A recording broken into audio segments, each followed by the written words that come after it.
Identifying decision makers and key influencers. What's the difference between a decision maker and a key influencer?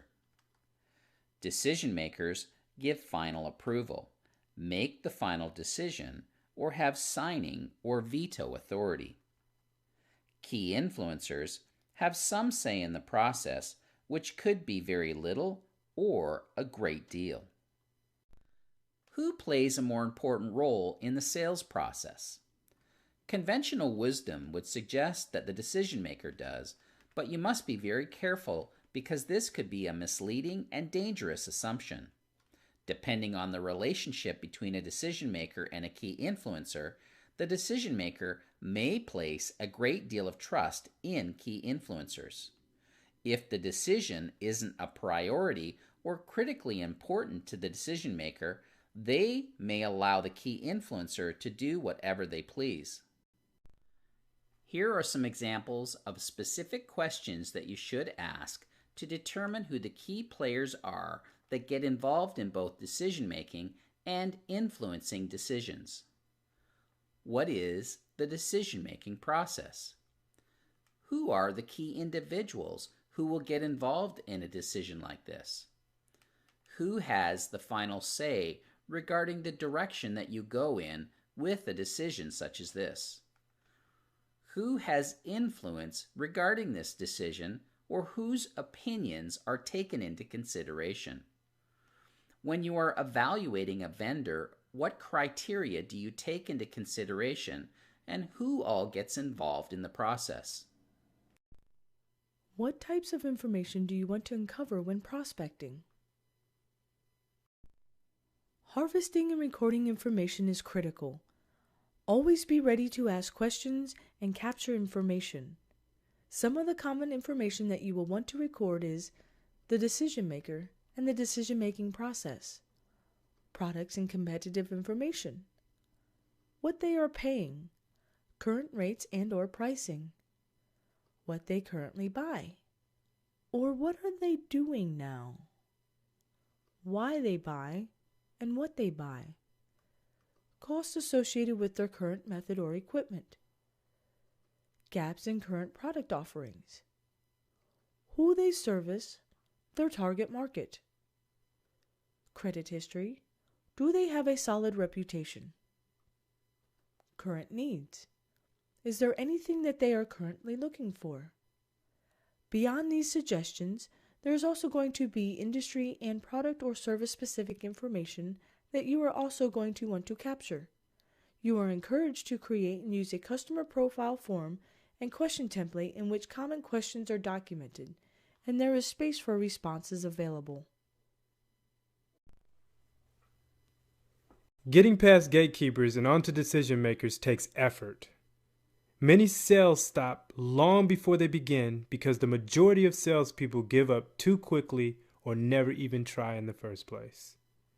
The profession of selling often offers people the opportunity to earn a better than average income as long as they are willing to do the work.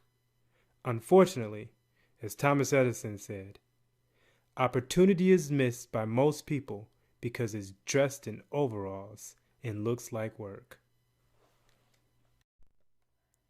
The level of talent required to secure business from a prospect that is low-hanging fruit is minimal.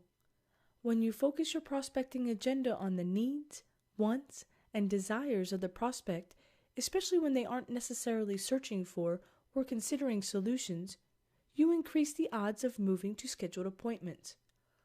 What problems, stresses, concerns, challenges, or issues can your personal services or your company's services solve for a potential client? In your workbook, list up to 7 needs that you or your company, the products or services that you offer, can address for the prospect. In your market segment and industry, clients will have common fears, concerns, apprehensions, and doubts about the industry as a whole, vendors, and the products and services that they offer. Defining your internal and external business strengths and having a broader view of the values that you and your company provide to potential clients is essential when attempting to create business opportunities. This is also referred to as value chain analysis. In order to be motivated to consider making a change, prospects will need to hear something, even if it is in the form of a question, that creates a desire or intrigues them. Review each of these departments within your company during this exercise. Suppliers, supply chain. Business operations. Research and development. Project management. Sales and marketing, including yourself. Logistics, implementation. Customer service. Technical support and service. High-level executives understand the entire scope of the business because they interact with touch points across the board. Salespeople don't need to have the same degree of intimate knowledge, but they do require a basic understanding in order to leverage this information when creating business opportunities.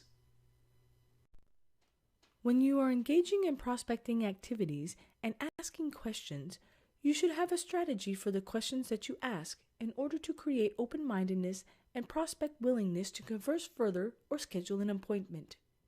Your strategy begins with a heightened awareness regarding the unique values that you can offer to your clients. Business people and salespeople are often unaware of the unique values that they offer to their clients. Here is a valuable exercise for you to complete in your workbook in order to identify your unique values. Begin by writing down something that you, your company, or the solutions that you provide do or does for your customers. For example, customized solutions. At the end of this step in the learning path, be prepared to complete this exercise as part of the course. It is often true that what separates vendors from their competition makes them unique isn't obvious to them. You are encouraged to work through this exercise. May you be surprised to discover some important reasons why long-term customers have chosen to do business with you and why new accounts have decided to engage your services as well. Why do you or why does your company or solution do this or that? In response to answer 1, how do you do this or that? In response to answer 2, why do you do this or that? In response to answer 3, how do you do this or that? In response to answer 4, why do you do this or that? In response to answer 5, how do you do this or that? In response to answer 6, why do you do this or that? In response to answer 7, how do you do this or that? In response to answer 8, why do you do this or that? In response to answer 9, how do you do this or that? You may have to repeat this process several times in order to narrow down your unique values. If you require additional worksheets, please ask. Less experienced salespeople tend to focus their thoughts and sales approach on the product or service that their company sells. Customers are not interested in the product or service. They're interested in what it can or will do for them. Thinking needs to shift to the value that you can potentially bring to a client. As Michael Nere said, your unique value solves a problem for the customer or target market within your industry. Increasing your success rate while making prospecting and/or appointment scheduling appointments is often dependent upon how you approach the call and the conversation. The majority of salespeople are going to say the same old blah blah blah things and ask the same old lame questions on every call.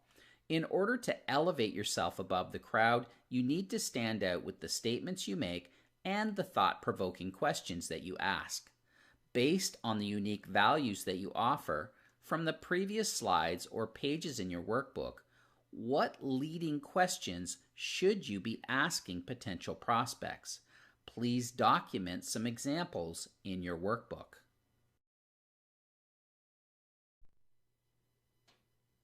Learning Spotlight number 4. It's time to review what we've covered so far. Each question in the quiz has a 90-second time limit, and the quiz has a 15-minute time limit. You cannot pause the quiz once you begin. The quiz includes many types of questions including true or false, drag and drop, multiple answers, etc. Read the questions carefully and make sure you understand what is being asked before submitting your response. Many of the questions or variations of them will be included in the final exam.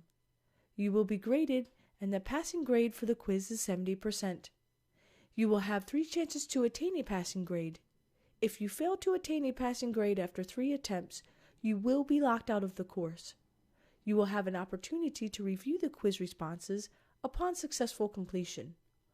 If you wish to review the previous slides and sections, do so before advancing.